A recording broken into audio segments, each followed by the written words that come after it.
Hey guys, Assalamualaikum. Welcome back to our channel. இன்னைக்கு நமக்கு ஒரு அரிப்பு மருந்து ஆர்டர் வந்திருக்கு. அதை பேக் பண்ணிடலாமா? உடம்புல அரிப்பு வரத்துக்கு பல ரீசன்ஸ் இருக்கும். Allergy, fungal infection, dry skin, insect bite, hard rash, இல்லைனா சில நேரத்தில் சோப்பு, டிட்டர்ஜென்ட், பர்ஃப்யூம் மாதிரி ப்ராடக்ட் யூஸ் பண்ணுறதுனால அரிப்பு வரலாம்.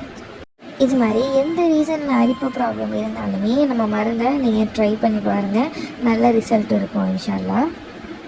அண்ட் இந்த ப்ராடக்டை நம்மளோட one of the reputed customers தான் ஆர்டர் பண்ணியிருக்காங்க. இவங்களுக்கு எங்கள் ஃபேமிலிக்கு எந்த ஒரு சின்ன ப்ராப்ளம்னாலுமே நம்மக்கிட்ட தான் மருந்து வாங்குவாங்க. அல்ஹம்துலில்லாஹ் ஒரு நல்ல ரிசல்ட்டும் இருக்கும். அரிப்பு கம்மியாக ஸ்கின்னை க்ளீனாக வச்சுக்கோங்க. டெய்லி குளிச்சுட்டு பாடியை நல்லா ட்ரை பண்ணுங்கள். காட்டன் ட்ரெஸ் போடுங்க. ரொம்ப ஸ்க்ராட்ச் பண்ணாதீங்க. இந்த ப்ராடக்ட்ஸ் நீங்கள் ட்ரை பண்ணணும்னு ஆசைப்பட்டீங்கன்னா, இல்லை நம்மக்கிட்ட ஏதாவது ப்ராடக்ட் ட்ரை பண்ணணும்னு ஆசைப்பட்டீங்கன்னா, கீழே தெரிகிற வாட்ஸ்அப் நம்பருக்கு கால் ஆர் மெசேஜ் பண்ணி உங்கள் ஆர்டரை ப்ளேஸ் பண்ணிக்கோங்க. இந்த மாதிரி ஒரு யூஸ்ஃபுல்லான வீடியோஸ் பார்க்குறதுக்கு நம்ம சேனலை ஃபாலோ பண்ணிக்கோங்க. பை கைஸ், அஸ்ஸலாமு அலைக்கும்.